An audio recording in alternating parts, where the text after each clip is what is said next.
Today's podcast is sponsored by Slaughter and Sons Undertakers, suitable whether you've been fried by dragon breath, nibbled by piranhas, immersed in acid, or pincushioned by goblin arrows. Special deals are available for mummification, Viking funerals, burial at sea, and other assorted death rituals. This week only, Slaughter and Sons also has a buy one get one free offer in the event that you have an elderly or just slightly annoying relative who you'd like to, just dispose of. Just quote the promotional code, Slaughter My Relatives, when making your booking. Give your loved ones the send-off they deserve at Slaughter and Sons. All the tabletop role-playing news. We aim to amuse and we aim to enthuse. And Morris's unofficial tabletop RPG. Hello, and welcome to Morris's unofficial tabletop RPG talk. I, as always, am Morris, aka Russ, or Russ, aka Morris, and with me, as usual, is my co-host, Peter Coffey from the Southampton Guild of Roleplayers. Did you see what I did differently there? You failed to give me some exciting adjectives to go with, or did you throw in a fourth hello? We've been adjectives. What? We've been adjectives. Yeah, Adjectives. Adjectives. Adjectives. Yes, adjectives. Adjectives. Whatever. Finite. Yes. I had four hellos. You did. Just to confuse and confound our listeners. Because that's what I like to do. Yes, that's the key to clear communication. Confusing the listener. Yeah, exactly. So they'll all be there wondering, am I on the right podcast now? Because the podcast I thought I was listening to has 3 hellos, and this one clearly has 4. But there seem to be the 2 English guys, and they're talking a lot about some random dog that's turned up. And currently, listeners, you'll be pleased to hear that Django is enjoying a restful nap and overseeing the podcast on top of my foot. Why do they lie on top of your foot? I mean, he lies on top of my foot all the time as well. What is that? It can't be comfortable. I don't know. It's just so you can't go anywhere. Well, I can't go without waking him up. Well, I feel honoured. Who's a good boy? Yes, you are. I am treasured. So how's your week been? Pretty exciting. We've done a session of Warhammer Fantasy roleplay, which has consisted of mild to moderate amounts of flailing. Did anyone get killed by a lucky goblin? No one's got killed by a lucky goblin. Did it rain? Oh, of course it rained. we were playing Warhammer, please, be serious. But we even entered the library. At no time were we mauled to death by paper cuts. Ooh. So I think we got off lightly. Lucky you. Yes. Yeah, we were about to plunge into some sewers, but that turned out not to be such a good idea, so we didn't do that. You went to StabCon at the weekend, did you not? I did go to StabCon, Southampton's largest board game convention, which also may possibly be the Southwest's or Southeast. Indeed, let's say the South Coast's largest board game convention, where they asked us to run the role-playing game strand on Saturday. The board in the city, our friends and allies decided to run on the Friday and Sunday, also doing role-playing games. That was good, but we ran something like 16 GM hours of games on the Saturday, so that was pretty good. Did you get new players, people trying it out for the first time? I don't know if we got anyone that was completely brand new, but we got a lot of people who were like, yes, we'll give this a whirl. Okay. And certainly we ran a little bit of Adventurers League. I did that. And we had someone who was new to that and said, oh, actually, this seems like fun. It was a Season 7 one, so there were dinosaurs, dinosaur races, dinosaur cage fights, and of course a ziggurat full of traps and zombies, which, quite frankly... What else would you put in a ziggurat?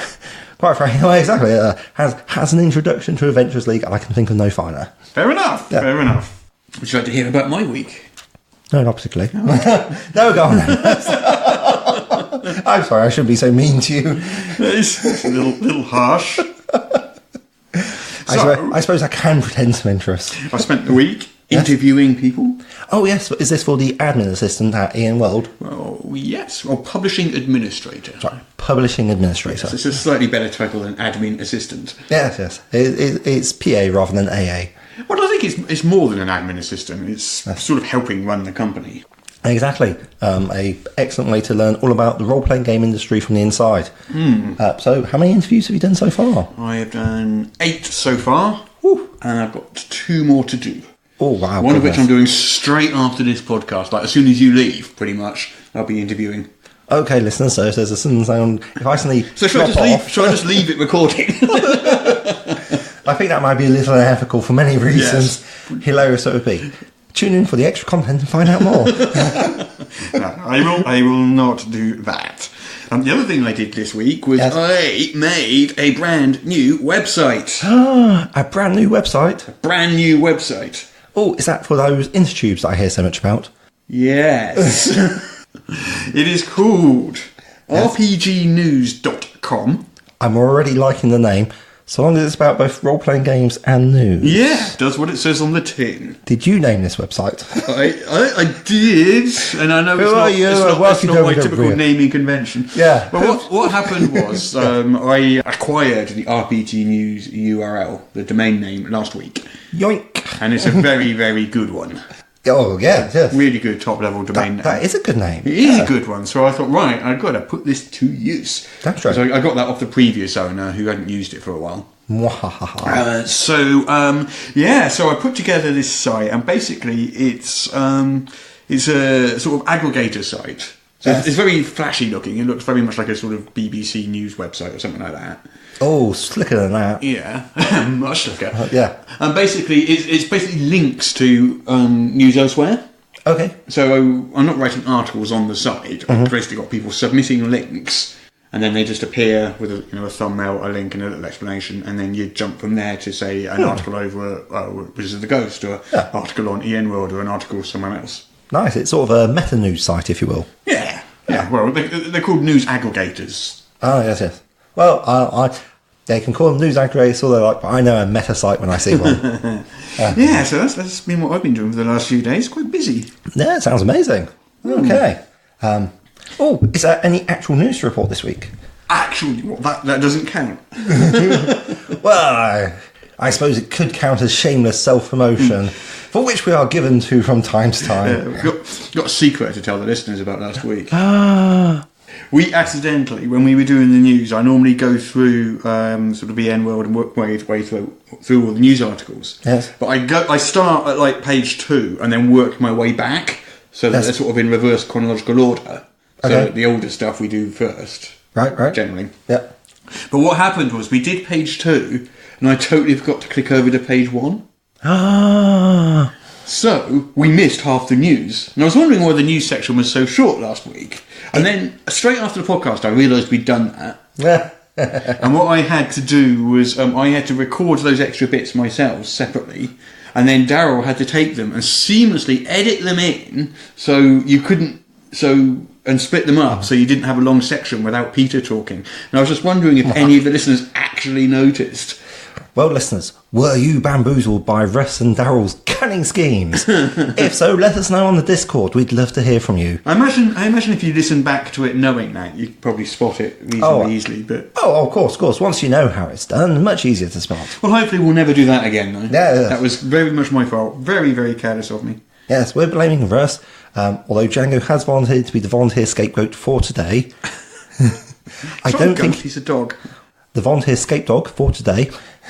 Okay, I do have some news. You do have some news. D&D has a brand new editor. A brand new editor? And not only does it have a brand new editor... Yes? The brand new editor... Yes? Used to work for Pathfinder. What?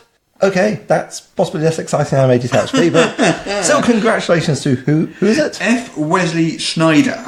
Marvellous. So he started a new job as an editor for D&D. He worked at Paizo from 2003. Okay, yes. Originally he was an assistant editor on Dragon Magazine. This is before Pathfinder. Oh, yes. Back when Paizo was doing Dragon Magazine, which was 3.5. And then he became editor-in-chief over there. Nice. And then he worked on the Pathfinder role-playing game all the way through to 2017. And he left... And now he's come back into the RPG industry and he has got a job at Wizards of the Coast as an editor. Oh, congratulations to Mr. Schneider. Yeah. I assume it's Mr. Schneider. I don't know. Yes. Congratulations to F. Wesley Schneider. Yes. However you may identify. Yes. Good work. New D&D movie. Apparently casting is beginning. Although I think this is more of a fluff piece than anything else, and I'm sure it doesn't actually amount to solid information. Is it telling us that there's going to be an announcement about the... Well, yeah, pretty much, yeah. So it's from Screen Rant, and Paramount's had the new D&D movie scheduled in for summer 2021 for the last year or two. 2021. Yeah, it's quite a way ahead. Goodness, because I think there's almost nothing done yet. Yes. So there's a new draft of the script has been turned in, apparently, by someone called Michael Gillio or Gillio, one of those two things. Okay. The director is no longer involved, and the studio is looking for a new one, which doesn't sound super hopeful. Well, yeah, these things change. And Paramount is looking at A-listers for the male lead. Marvellous. So presumably there's a male lead then.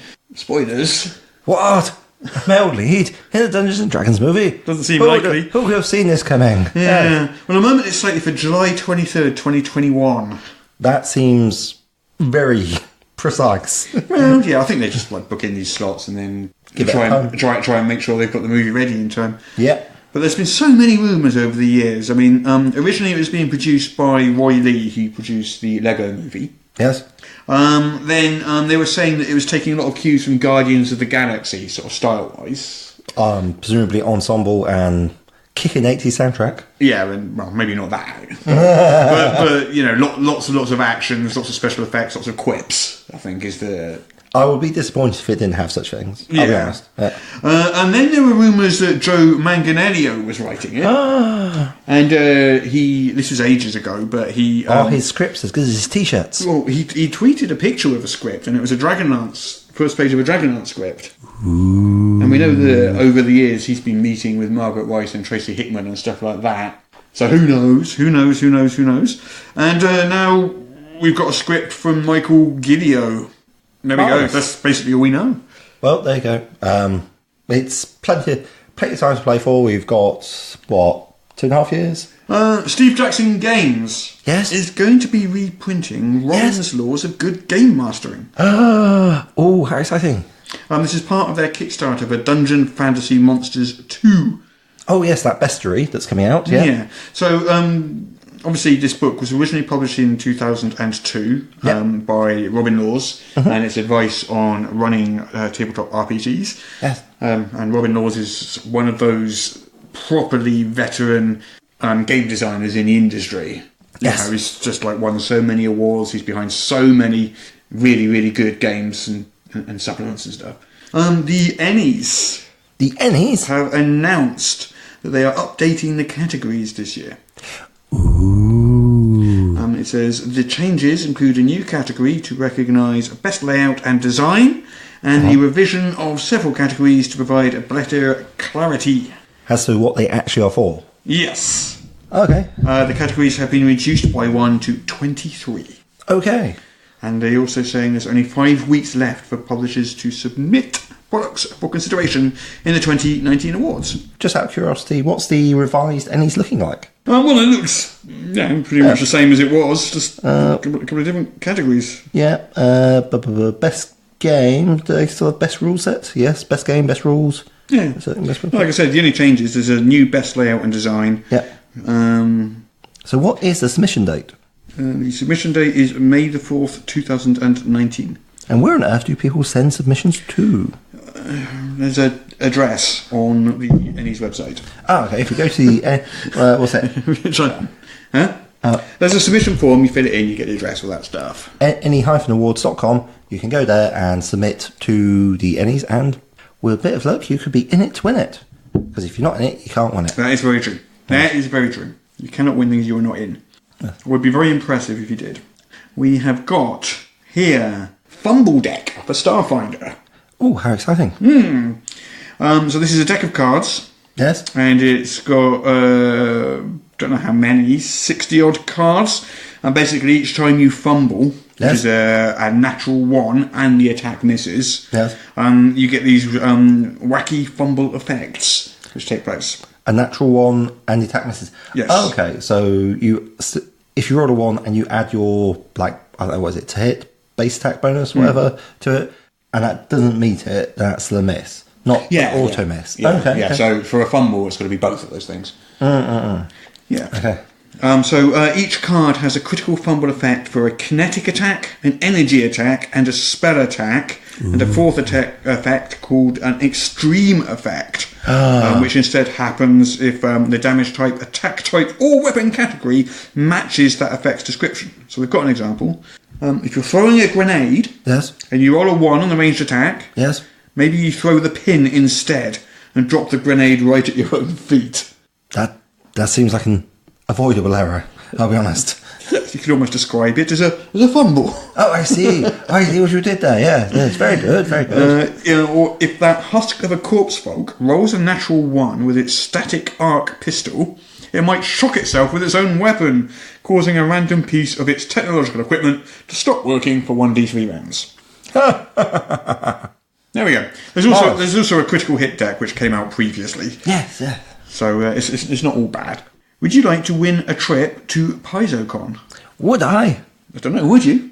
Would they be playing lots of Pathfinder and Starfinder? I imagine yes. Yes. Anyway, but it's a free trip to where? Seattle. Seattle? Yes. Ooh. Over the 4-day Memorial Day weekend. I don't know when that is. It was a Memorial Day weekend. So the contest, Yes. you win the trip, including airfare, or a portion thereof for some international locations. That sounds good. That sounds a little worse.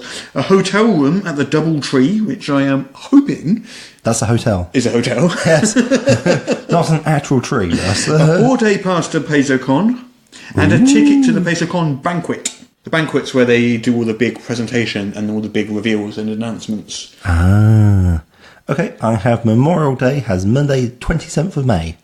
So to enter, you've got to listen to their show, starting with Roll for Combat episode 70, Never Give Up, Maybe Surrender, and continuing until episode 76, The Slug Defense. Right. During each episode, there's a question. For example, how many crits occurred during this week's combat? Oh, okay. Take notes on these answers. Yes. Once you have them all, head over to the Roll for Combat contest entry form, fill out all the fields, answer one question from each episode, and you'll be all set. Goodness. Wow. That's a competition truly in keeping with the Pathfinder way. Next, also Pathfinder. Yes. While we're on the subject of Pathfinder. Yes. New Starfinder Dawn of Flame adventure path from Paizo. Oh, nice. So the Run to the Sun is the new adventure. Oh, that's a good name. Yeah. An alien starship. Yes. A psychic disturbance. Right. And a bubble city. In the sun's atmosphere await heroic players. In the first volume, Firestarters. Oh, Run to the Sun's just... Yes, it's just a play on... Yeah, it's actually called Firestarters, not Run to the Sun. They put Run to the Sun in the headline and made me think that was the name, but it's not. It's called Firestarter. Yes, it's actually called Firestarters. That was named after some of the Prodigy's opus and Keith Flint's finest work. Quite Excellent. possibly. And why not? I'm sure they're big fans over there as well. Yeah, I would imagine so. Yes. What are your general feelings on Valkyries? Big ladies, riding horses, funny hats, choosing slain. Do you like them? Some of my best friends are Valkyries. Not really familiar with them outside of the story of Das Nibelung. Yeah. Are you familiar with Brunhild? Well, apart from the Ring Cycle by Wagner. One of Norse story. mythology's premier shield maidens. Yes, she's a love interest, as it were. So if you would like stats for Brunhild, if you head on over to EN World, Mike Myler's latest mythological figure is up. Yes. Brunhild is a challenge 12. Yes. Medium, celestial, chaotic, neutral. Seems fair. Yeah. No one came out of that story looking good, I'll be honest. Yeah, that's pretty awesome. Sweet. Good work, Mike. You know those warriors and weapons and monsters and creatures introduction to D&D books we mentioned? Oh, is this the one where I got catapulted into a jungle and eaten by Triosauurs? No, this is a different thing. No, these are a different thing. These are just sort of like introduction to D&D, sort of like... Oh, my first D&D sort of thing. Yeah, so... Like, this is a trebuchet. Yeah, so this is a catapult. Sort of, yeah. So That's there's warriors and different. weapons, there's monsters and creatures, and there's a magic one, and there was another one, which I can't remember offhand. D is for dragon. D is also for Drake. Yeah, there's not the A to Z of... Those do exist as well. Oh, good. My lower lip was starting to tremble, I'll be honest. Those do exist as well. But these ones are coming out soon. But there's some art previews and some of the art to be found within. Ooh, quite pretty art. Look. Oh, no, sweet. Oh, go back a bit. That one looks amazing. Which one? Keep going. So what is going on there? I think they're hiding around a corner. They're holding a door shut and something's trying to get through the door. I see a big scaly arm. And yeah. What's that? Is that some sort of bandage wrapped taloned arm? Yeah, they're not having a super good day, I'll be honest. There's two scaly arms and they're very different to each other. Oh, yes. Now, is it all from the same creature, or is there a gang of creatures? Who knows? They failed to bring the paladin with them, I'll tell you that. Yeah, if only there was some way to find out. Yes. Just Dread's in shops. Really? Where? I have been getting photographs from people who've shown me it in Manchester, in Berkeley, California. Ooh. So around the world. Well, you know where it isn't, though? Judge Dredd in the world of 2000 AD. Where is Judge Dredd in the world of 2000 AD not found? Forbidden Planet, Southampton. Clearly an inferior shop. Come on, Forbidden Planet, get on it. It doesn't seem that hard. I mean, if you ask nicely, Russ will probably just run a couple of copies down in his car.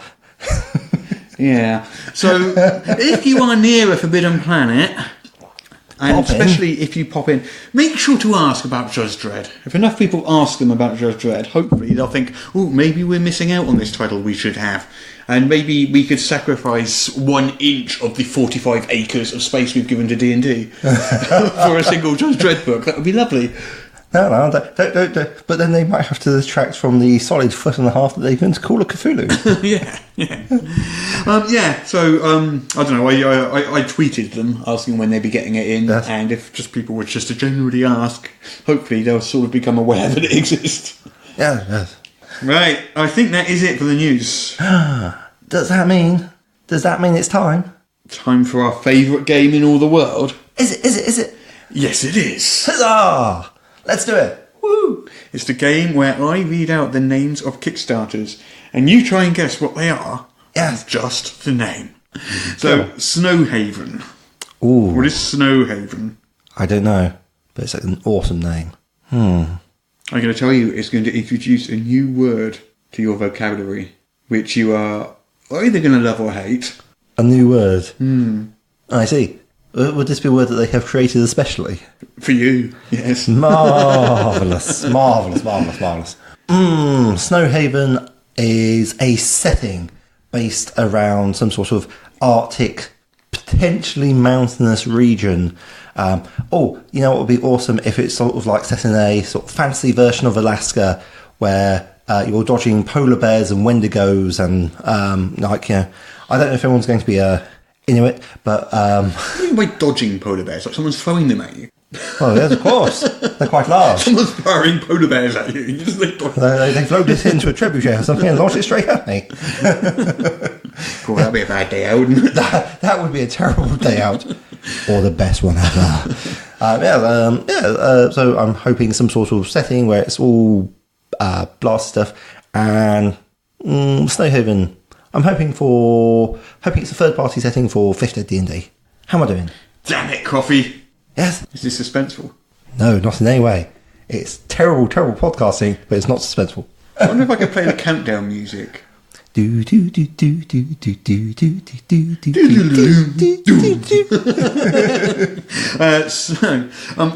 to start by introducing this new word to you, which you're either going to love or hate.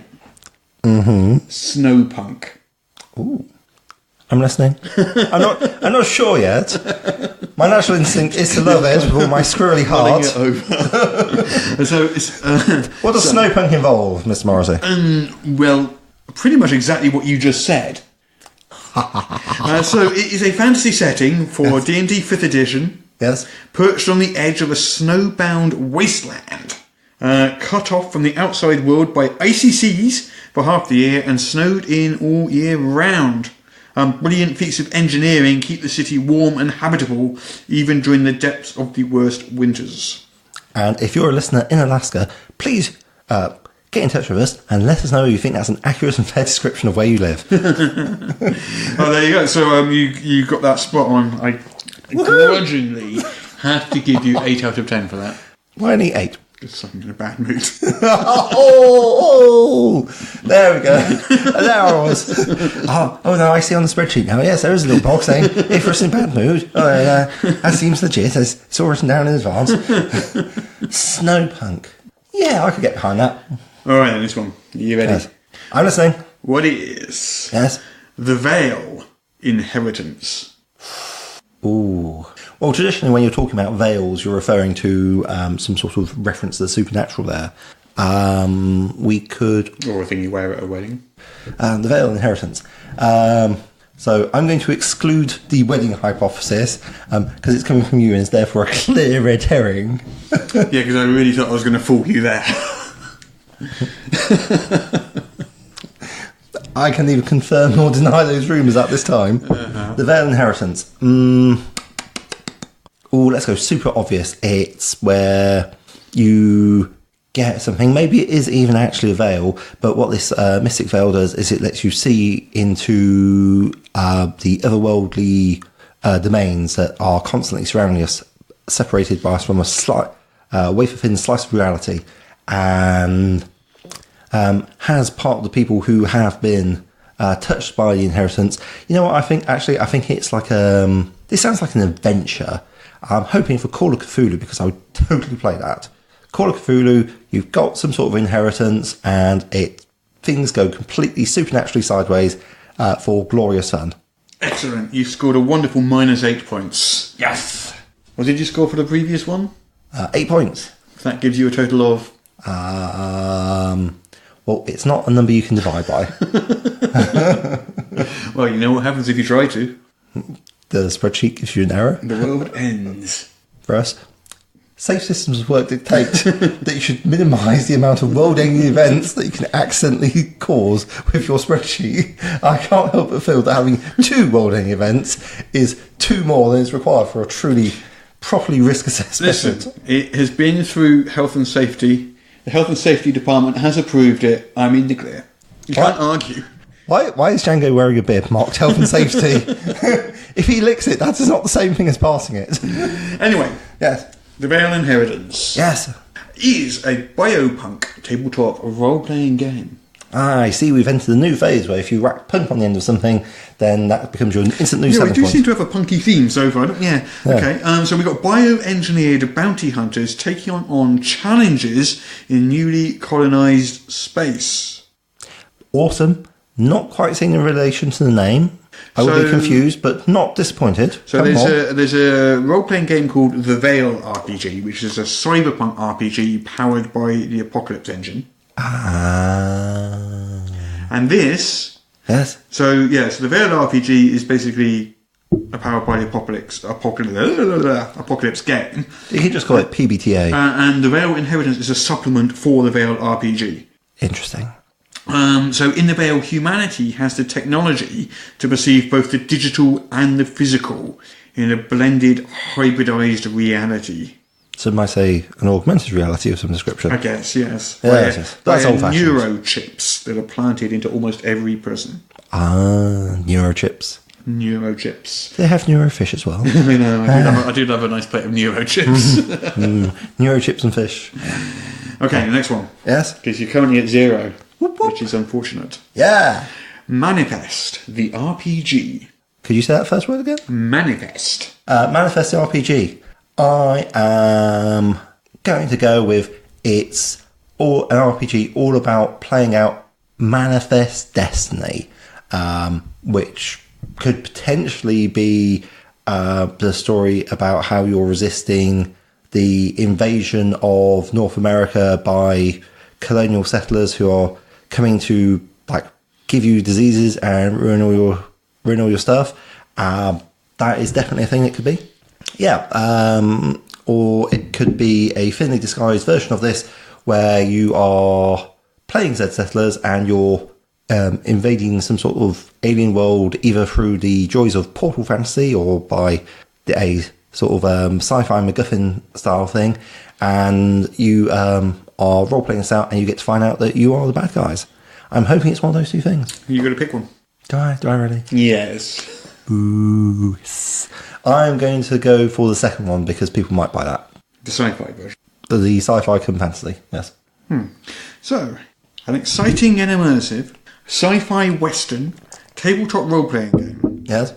You pretty much got it. So there's a planet that is called Manifest Yes. for its abundance and sudden appearance. Because it manifested. I guess it must have done. So there's this wormhole that goes somewhere else, like wormholes do, and at the other end of it there's one hospitable planet. Sci-fi MacGuffin, check. And on that planet, there's a miraculous compound called luminescence. It is which is light. made of hard light. Hard light. Infinitely renewable with an energy yield that defied all expectation. So yes, you are travellers, drifters and colonists in a sci-fi western game. I think you get 7 out of 10 for that. It does sound like you're actually mysteriously the bad guys. It doesn't say you're the bad guys, but it does say that as drifters you'll take part in shootouts, investigations, heists, mysteries and more. I see. So it's like a dreadfully unaware, unself-aware manifest game of Manifest Destiny.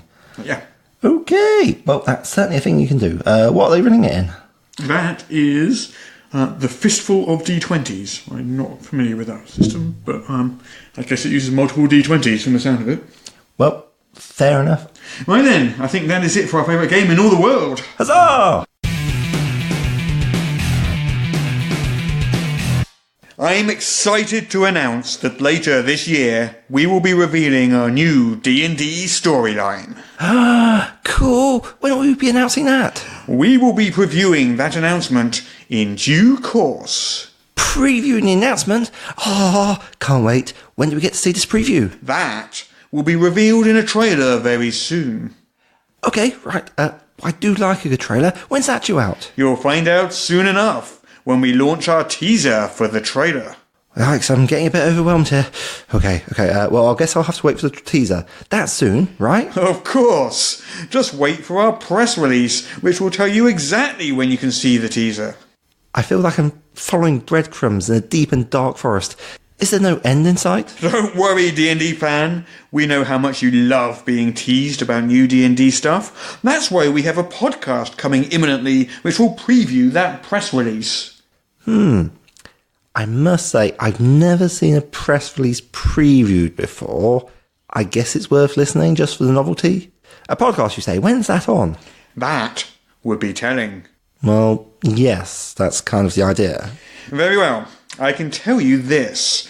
We'll be announcing the time and date of the podcast in a live stream this week.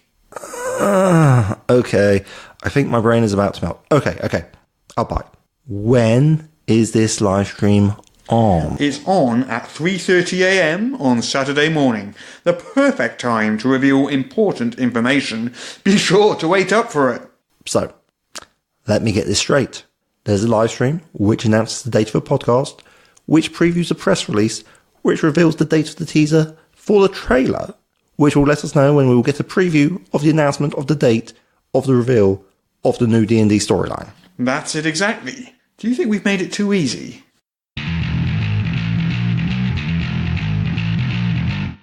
So I think now it's time Yes? to answer our patrons' questions. It's time for the PAQ. The what? The patrons ask questions. Oh, right, okay. Or to give it its proper name, the Morris's unofficial tabletop RPG talk patrons ask question section. That's slightly better, but it's still not long enough. Okay, well, we'll keep adding words onto it until it goes on two lines. Well, we've got questions this week from Lee Donovan and from Shane Stack, so which one would you like first? Oh, well, Lee is alphabetically first, so let's do that. Let's do Lee. Okay, then. Yes. Lee wants to know. Yes? Peter, he wants to know. Yes? This is what he wants to know. Yes? I'm doing that suspense thing again. It's still not working. Keep trying.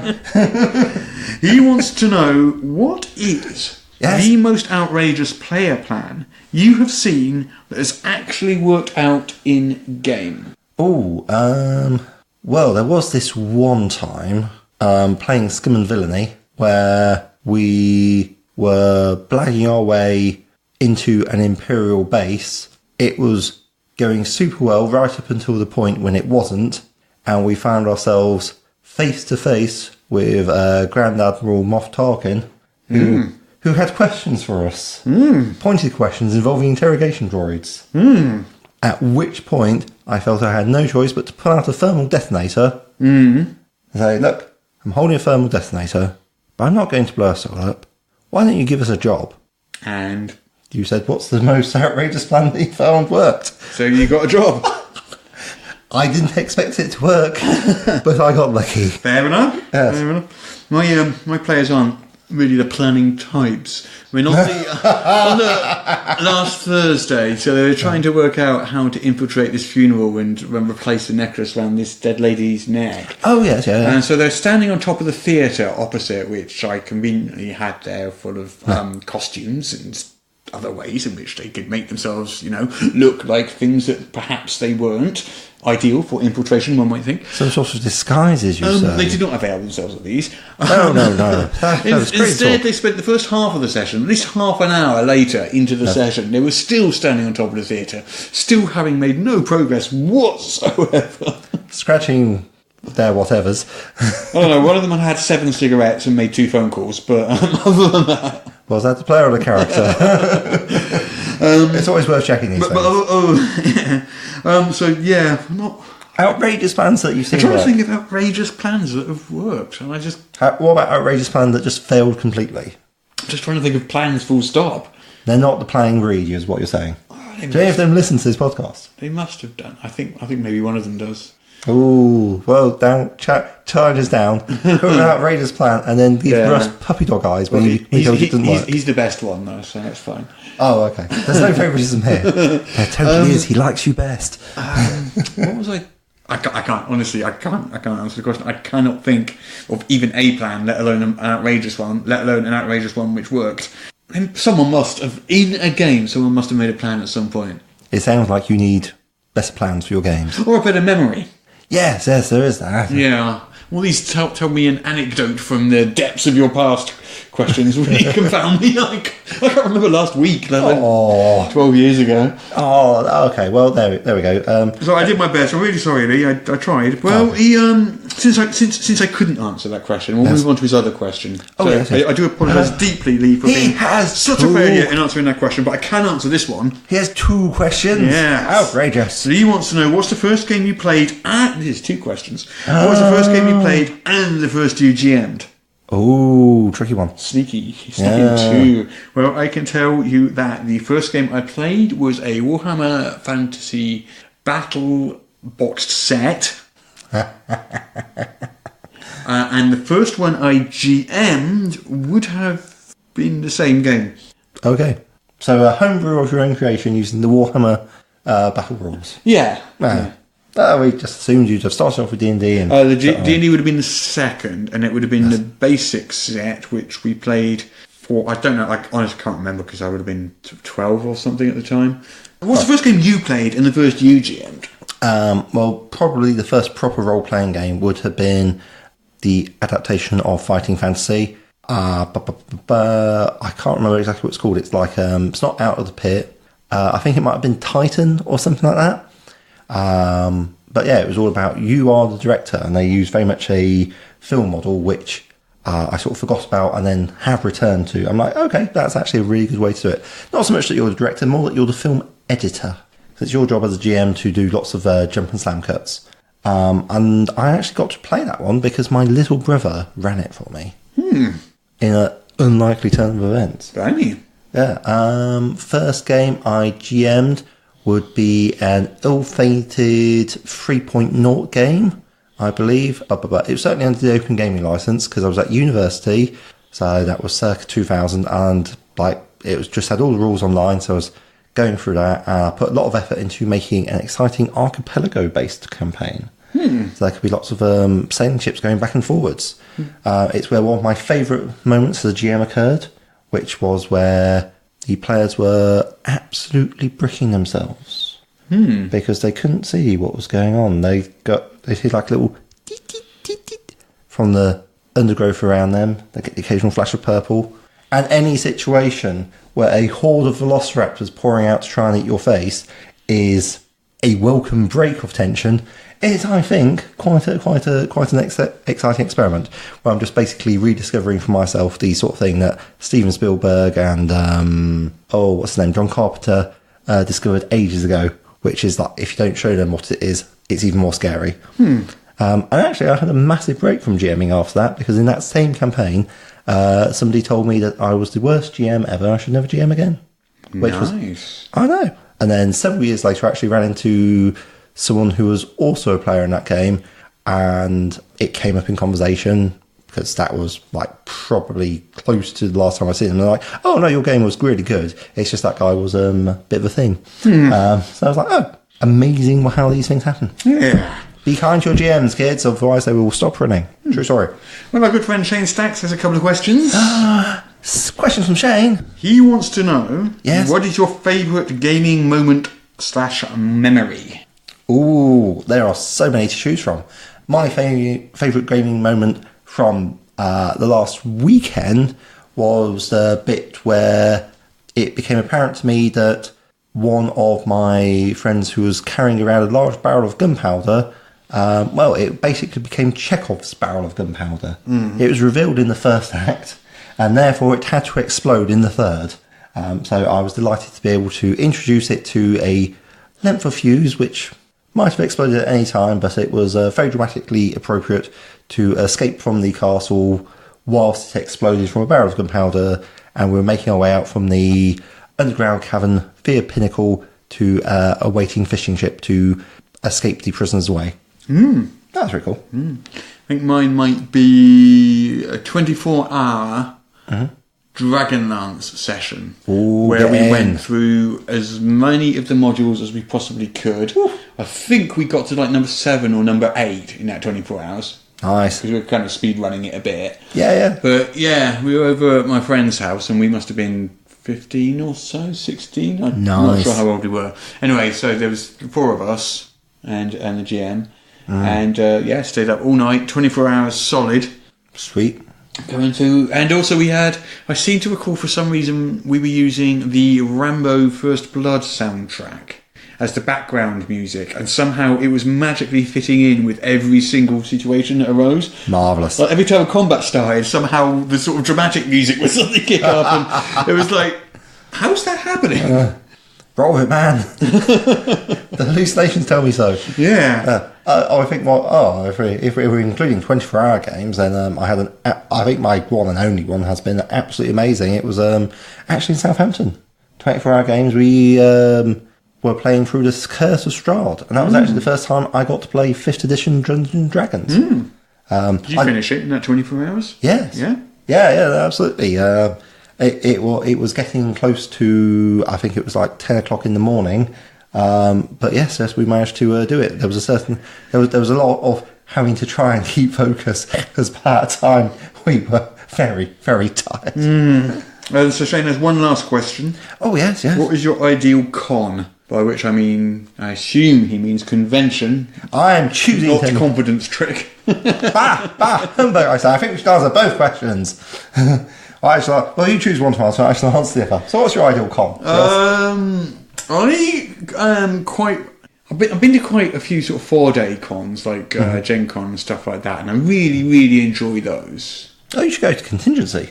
Yeah. I should go to lots of conventions. You should. But I think I quite like the one-dayers. Oh, yeah. I think Dragon Meat is one of my favourites, because it's not so overwhelming. Yeah. In a way that something like Gen Con can be. Yeah. UK Games Expo, I do enjoy, but it's quite big. It is quite big, yeah. There's like different sizes of cons, as we discussed with John Dodd. Yeah, I don't like them too small. I don't like a con that's just held just like in a gym somewhere, and it's got 2 traders and 3 people playing games, and as long as you can play games, that's the main thing. Our guest speakers. I don't usually play many games at cons. Oh, okay. I kind of like the sort of industry side of the cons a little more. So I like wandering around the exhibitor stands and looking at the products and maybe picking up a few bits and pieces and having nice long conversations with longer conversations than they want to because they want to get on to the next customer. But with various people selling products and stuff like that. The odd giant book of battle maps and so forth. And also I very much like the social side of it. But absolutely. One thing I don't tend to do myself is I don't tend to like setting aside 4 hours of a day con for a game because I kind of feel like that's too much time out of the con. I think we have differing attitudes to this because for the convention that I went to this weekend, I put aside 12 hours to play games. 4 hours was running. But StabCon is very... You were there to play the games there, weren't you? You are there to play games. Yeah. If you're not there to play games, you're going to have a bad time. There's different types of cons, isn't there? Yeah, absolutely. I have played games at cons, but I prefer sort of... What I do quite like to do is play like a 1 hour demo of something. I quite enjoy that. So when I was at UK Games Expo last year, I played a 1 hour demo of Pathfinder 2, for example. And I wanted to play a 1 hour demo of Star Trek Adventures. I think it was Dragon Meat, but they're all full up, so I didn't manage to because I haven't played that game yet. But I like that because it means I can move on and do something else afterwards. Yes, and there's usually so much I want to do at cons. The thing is, if you've got a 1 day con, you play a 4 hour game, that's half the day gone. And there's probably 30 things I want to do at that con, and the game is one of those things. That's the thing. So I find I prefer to do my gaming at home when I've got the time. Well, what about? I suppose that is the nature of RPG cons that you would expect to have games to play. Well, it depends on what you go to them for. Yeah, I mean, there's different ones. People go to cons for all different reasons, and that's why there's a load of different things you can do at a con. Yes, well, but so your ideal con would be really more, I guess, like similar to the UK Games Expo, but maybe a bit smaller. Yeah, I guess so. Yeah. Maybe less of these people wandering around. More of a trade federation thing. You should trade federation. Yeah, Federation true. That's true. Yeah, I like having speakers that I can listen to, your panel or so. But I really do enjoy playing games as well, so it's a bit tricky. See, I don't often go to panels at them either. Very rarely. Usually because, I think I'd have to be really, really, really interested in the subject to go to a panel. Oh, absolutely, yeah. Yeah, and... well, you'd hope that the people doing the sort of people doing panels would be the sort of people who would be knowing lots of stuff. Well, I've had mixed experiences with panels, and there are some that aren't great. Bit middling. Yeah, I mean, just because you're good at game design doesn't mean you're a good public speaker, for example. You know what I mean? And, some people are amazing, some are great, but it can be a bit potluck. Yeah, we wouldn't know anything about that on this podcast. Well, I'd be utterly awful on a panel. I'd be terrible. Oh, I don't know. I think you've got a bit of experience. Just like try not to imagine the audience naked. That's always my advice. Can you imagine standing in front of a room full of naked people staring at you? I don't think I'll be particularly. That would be really creepy. I don't think I'll be particularly scared of it. It's just I just don't think I'll be great. Okay. Yeah. No, I wouldn't be. Yeah, I'm not. I don't really have super stage fright or anything, but I just don't. Well, no, maybe I'd be good at it. Who knows? Absolutely. I can't think of what I could. Maybe I'd do a panel one day. What could I do a panel on? Game design, perhaps, having designed several. Yeah, I suppose so. Yeah, absolutely. Yeah. Anyway, there we go. So we've answered. We've attempted to answer questions. We've basically waffled for about half an hour about nothing. Well, there was a question asked. We're not entirely sure. For my favourite con, I think a variation of the Badger game would be best. Although how exactly one would pull that off in a game of D&D, I'm not entirely sure. But maybe I'd go for a different system. Yeah, a bit of Call of Cthulhu. That'll get it done. Anyway, I hope that answers your question, Shane. Anyway, so if you want to ask us questions, you need to be a Patreon. So head on over to the Patreon, which is at patreon.com/Morris. That's MORRUS. Yep. And as a Patreon, each week we'll ask you to ask us questions. You can leave your questions there on the Patreon, and we will answer them during the podcast the following week. Ooh.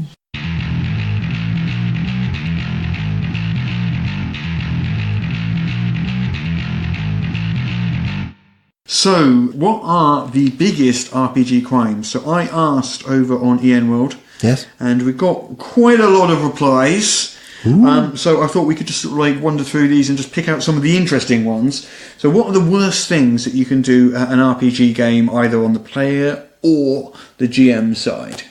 Ooh, what are the terrible crimes committed by things that GMs do that annoy me. It's for 5th edition Dungeons and Dragons. I'd say it's stuff like having the roll of a 1 be a critical failure, and having a dreadful side effect like you throw your sword somewhere or you shoot someone in the back, because it's just so unbalancing.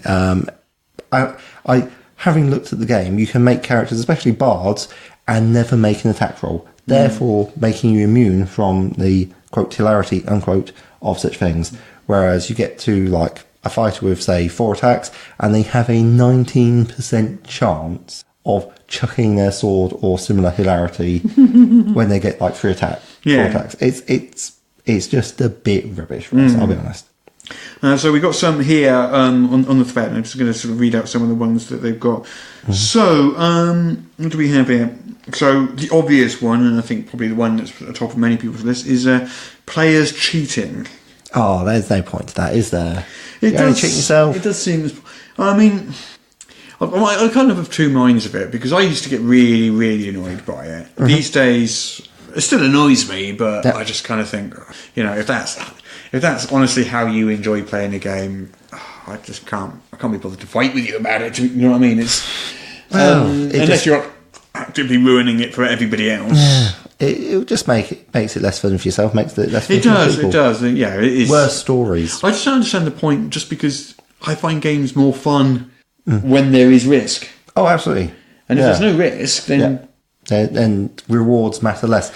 I think that is something that GMs find quite hard to understand from what I can read online. Like, they're always worried about, will the players enjoy it? And the thing is, no one's really that invested in TV series or films where the protagonists start off happy, stay happy, and live happily ever after. Yeah. That's quite boring. What we're really interested in is people who are absolutely doing their best and having a terrible old time with it, but succeeding against the odds. Oh yeah, yes. or even when they fail. It's like Rocky. Yeah, Rocky wouldn't be any good if he didn't have to, if he didn't have to fight try against the odds. Yeah. If you don't have to try, then where's the point in that? Honestly. But on the cheating, I think there's 2 types of cheating. There's the obvious fudging dice rolls cheating. Oh yeah, that's the obvious one. Really. The other one is just cheating in the sense that your character stats are not what they really, really should be. Oh yeah, like well. I mean, like, don't get me started on like point buy versus rolling dice, because that is not you've got people to see in less than an hour, Russ. We really should talk about other things. But no, I'm a big believer in point buy, because just from the game master side of thing, your job largely is measured as a success if you're able to make everyone happy. And if they're not all happy, that is a big thing. Something I've seen that many people are unhappy about is GMs fudging the dice roll as well. Yeah? Yeah. I can see why you would do that. If you're... if you're a GM and you've made a mistake, yes, I think fudging the dice roll as a method of correcting that mistake is reasonable. Yeah. I mean... If you set up an account and then suddenly realise, oh my god, this is going to be a TPK, I did not mean it to be this tough. Yeah. You've got a choice. You either go with it, roll the dice out in the open, go with it exactly as written and kill everybody. Yes. Or you have to fudge somewhere. It is tricky. Like I say, I tend to roll my dice out in the open so people can see what is being rolled. Just because then they don't have to worry about it. Because speaking on the player side of things, there's been times when every single save I've asked someone to make, they've passed. Yeah. Like as a player. Every time. Every time it's my turn, they've passed every single one. Yeah. And that's entirely reasonable. That's entirely possible. But it doesn't feel nice, It makes you think they're fudging. Yeah. So as you can see the dice, you're like, well, yeah, okay. They did just roll 4 natural 20s. We are getting our rears handed to us in no uncertain terms. But again, that does sometimes happen. I mean, sometimes you do get 4 natural 20s in a row. Well, precisely. And it's like, but it's I like it because it shows the players that it's not you being overly lenient or overly easy. It is the random number generation. The dice fall where they may, and I must enforce them, but I'll still be cheering them on and being on their side, which is nice. It's a better way, I think. So we've got some more RPG crimes here. Someone called Blue on Ian World. He's got a few. So from the DM side, he says, getting annoyed when the characters ruin your plot by not following what you envisioned. If you want to make the players laugh, show them your plans. Telling a player how to roleplay their character. Ooh, like hints and tips is all right, but I mean, everyone's learning to roleplay all the time. I'm in a game often on Mondays, and there are two very new, very young role players playing it, and they're absolutely amazing. Their accents that they're adopting for their characters are not necessarily the strongest, but rather than give them a hard time about it, I'm like, oh, well, go on. You know what? They're actually trying. They're doing their best to roleplay, bringing accents to the table. Let them. Encourage them, in fact. That's the way forwards. So from the player side, we've got hogging the spotlight from other players. Yeah, I can see that being annoying. You do sometimes get a player that really, especially... Do you know what I have noticed over the years? You'd often get a type of player, and I've seen them turn up a few times, they'll always play a sort of roguey, thiefy, shadowy type character, and always be disappearing off on their own, and trying to sort of have 45 minutes of gaming on their own while everyone else watches. But the problem about that is you just have to take the gloves off and say, oh, are you sure you want to go off on your own? This is dark, and there's a crew who's there. Yeah. And often people will get this hint. I've certainly not had a problem with it. But I guess that's because I'm like, well, yeah, if you do, then I'm rolling in front of the table. You will see what happens. And they're like, oh, just go a little bit ahead. So I've got another one from Blue here, which is not putting in the effort to have a basic familiarity with your character and commonly used rules, such that you often slow down play. Not too much that. Yeah. People are busy, and there's nothing wrong with not being a system expert. Yeah, no. I think if you're asking the exact same question every single week, again and again and again, it can start to drag a bit. Yeah, I mean, there are various things you can do with it. It's like, it depends on how complex the game you're playing. Sure. If you have to ask that in Powered by the Apocalypse, then questions have to be asked. But if you've been playing with someone for a year and they're still asking how to make an attack roll. So I take a D20. Which one's that? Yeah, exactly. It's the same one, Trevor, as it was. Quite that bad. Every time. Yeah. What about disruptive play under the guise of character choices? It's what my character would do. Oh, well, that's... Thieves stealing from the party, for example, being one classic example of that one. Well, if it's what the character would do for the rogue to steal from the party, then is it not in character for the paladin to turn around and say no? Exactly, but then you just end up with a ruined session and players with bad feelings. Exactly, and to be fair, it's like, is it really what your character would do? I find it very. I think part of it is you really need. There's a lot of stuff that's come from like old times, like old styles of play before people have really put over 30, nearly 40 years of thought into how to run games. So the Kenda problem, which is basically that example written very, very large and in capital letters, is yes, your character, I suppose, would steal from it. But you, I think, when you were playing Dragonlance, you said your Kenda player, what was it? They agreed with everyone else that they would just have random trinkets, but they wouldn't steal from the actual player characters. Yeah. So this one is also from Daryl. He goes, we're all adults, we know life gets in the way, stuff happens, blah, blah, blah. Yeah. You had to work late, bibs to cancel, someone got sick, car trouble, all that sort of stuff. That's fine. Yes. It's totally fine when people can't make it. Yes. That happens. Yes. I am really fine with that. Yeah. What I really hate is when they just don't turn up. Yeah. Especially if people have turned up and there aren't enough people there for the game because someone hasn't turned up, and people have wasted a trip, they've wasted an evening because they could have done something else.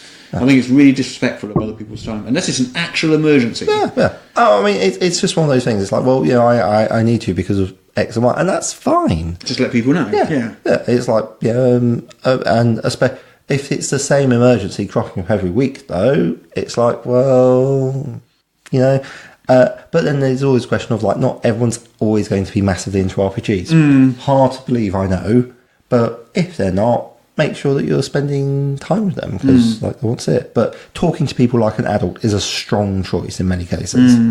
Let's have a look. What else have we got here? We've covered a lot of the main ones. Yep. Create a character that has a reason to go on an adventure. If your character's main thing is they're super into turnip farming, that's awesome. Good job. That's a brilliant NPC. One of mine is someone sitting there playing a game on a mobile device or a laptop during your game. Yeah. Bloody hate that. Yeah. I mean, again, I think it's just rude and disrespectful. Super rude. Yeah. If you don't want to play, then don't. But yeah, I mean, like to a certain extent, there is like, it is much harder to be a GM nowadays than maybe it was in the old times, because in the old times he says, like, he knows what they're talking about. But yeah, like, before the existence Well, of I find it really hard to run a game when I don't, just mentally in my head. Yeah. I find it really hard to run a game because when I'm running a game, Yes. like, you kind of have to sort of be a little bit in sort of the zone sort of thing. Yes. But you can't be in the zone if you don't think you've got everyone's attention. It just doesn't work. Yes. And if you're not in the zone, it's probably going to be a crap game. And I always think that a game, and I think Matthew Mercer said this a while back as well, but a good game isn't the responsibility of the GM. It's the responsibility of everyone at the table. Oh, and absolutely. any one person can be responsible for why a game is bad. It's Yes. not necessarily the GM's fault. No, indeed. And if someone's walking out every 2 minutes to have a cigarette, or someone's on their phone, it can make it quite hard for the GM to actually get enthusiastic and invest in the actual thing going on as well. It is sort of, everyone's got to lean in to your game. Yeah. And that's when RPGs really shine. It's a two-way thing. Oh, absolutely, Yeah. 100%. Yeah. GMs punishing players for not turning up. Again, it's like sort of situational, but if it's like, well, you didn't show up 1 week, so we killed your character, That's harsh, yeah. Yeah, that's overboard. But so it's vague, but it's like, if you're not showing up week after week, then, talking to them like an adult is your first port of call. Where if they're like, oh yeah, no, I'll come, and then they still continue to no-show. It's like, it's someone having a family emergency at one time, and you kill off their character. It's like, wow, that's super cool. Someone not showing week after week after week, and you decide that you're going to go for the dungeon, and they're going to walk about 20 foot in front of the party to find all the traps. I'm sort of okay with that. It's so dependent, but yeah. Yeah. Okay, Celebrim on Ian World says, it's not a massive crime, but one is creating a character that has no motivation for getting along with the rest of the party. Ah, yes. It goes back to that Kender/Rogue problem. Yeah. I don't know why they're so, highlighted. It's like, well, to a certain extent, that is... I think the problem was the first ever Kinder anyone ever saw was Tasselhoff Burford, who was a comic relief character who constantly stole from other characters in the novels, and that was one of the sources of levity in the novels. Oh, and then basically people just identified that being his one character trait. That's basically what it was. Yeah. That being one example of a Kender, that is basically what a Kender is. A Kender is someone who steals from other players, and that. That's how it happened. You missed out on the childlike, or like trying to do childlike innocence, just failing. Oh, People don't really do that though. I don't find they just go with the stealing bit. Yeah. Like the license to be antisocial. Let's have a look what else we got here. Yeah. Other things like players that aren't invested, DMs that aren't invested. Yes, yeah. Oh, yes. DMPCs, sorry. Nah. So the DM has got a NPC, and it's really all about his NPC rather than about the players. Yeah. I mean, like I've never really understood how anyone could do that. I just get annoyed about hot NPC on NPC action. One of my favourite NPCs at the moment it's a small poison arrow frog or grung, and they're like guiding people around, but they just like gaze and stunned incomprehension whenever asked questions beyond their very, very limited mental abilities. And as soon as any fight shows up whatsoever, they're bounding away at 25 foot ago. There we go. That's another RPG crime. Yeah. Stopping the game in order to have a great big 5-minute rules debate. Oh yeah, no, is bloody annoying. Yeah. Especially when you're like interrupting someone in mid-sentence and then, stop, we must debate this rule right now for the next 10 minutes. Or discussing the ins and outs of the best way to power game it. Like, I mean, many people would think that would be something I would do all the time, knowing my love of rules. But no, I'm not love it. Well, I am more than happy to discuss rules, just not when I'm trying to narrate a scene. Oh, yeah, right, Do you know what I mean? It's like, well, we'll just go with what we're doing now and we'll talk about it later. Yes. Because it is better for me that the wrong rule be used or the rule be wrong than the game stop. Absolutely. If it's absolutely 100% important, and it very rarely is. Indeed. Like potentially, if someone's character is about to like kick the bucket, then I will pass the rulebook to like a designated rules lawyer / monkey and say, "You rules monkey, find ruling on this. That is what I always do appreciate as a GM, being able to ask the table, can someone look this up? And my group's really good for this. They'll all look it up really quite quickly, and I really appreciate that, because that means I don't have to stop and start. And there's no, that's one of the other crimes, I guess, is when you're a GM, bear in mind that someone watching you read a book is not fun for them. Don't stop and start reading a book while your players are sitting there waiting for you. I mean, there are some GMs that say every time they're unsure of a ruling, they will get the rule book out and they'll look up the rule and do it to make sure that the rules are being applied absolutely consistently. So what I'll do is I'll ask the group to look it up while I carry on. Hopefully it's something that I can delay the ruling on for a couple of minutes while doing something else. So it's not desperately important and the game doesn't have to stop. No. If it is super important, then maybe we have to stop it. Still, that's the quickest way to do it. But generally, if it's super important, we'll make something up and say, well, we'll talk about it afterwards, but we're not stopping the game. Yes. Other things that can ruin a game for people are people competing as characters. Yeah. Like arguing over treasure and loot. Yes. It's like, I mean, it's a little bit in character, but on the whole, especially if it goes out of character as well. Yeah, but there's the flip side to that. Is the player who always gets the best loot, and then you suddenly realise he's got 80,000 gold worth of stuff, and everyone else has 7,000 gold worth of stuff. And it depends the situation. Like, if the wizard has a lot of money, so they can buy more spell scrolls and stuff. Yeah, but I'm not talking about the reasonable version of that. I'm talking about the unreasonable version of that. The greedy version of that. Anything comes up, they're like, oh, I love it. And it's like... Or the other one would be the player who doesn't keep track of his money and always seems to have 80,000 gold to hand. Miraculous. So didn't you buy a Holy Avenger +5 last week? I seem to recall I might have. What of it? Yeah. But I think we've covered that subject well enough. So we should probably wind up. Oh, does that mean we have to stop podcasting? It does. It's only for today. Only for today and tomorrow and the next day and the next day and the next day and the next day. But we can podcast again next Monday. Huzzah! Yes. So, everybody, thank you so much for listening. I hope our list of RPG crimes was at least slightly edited into something vaguely comprehensible, because we did babble a little bit, but... So much babbling. So much. We hope you enjoyed it. So until next week, I have been Russ, aka Morris. You can find me on Twitter @Morris. And I've been Peter Coffey from the Southampton Guild of Role Players. Thanks so much for listening. Talk to you next week. Bye bye.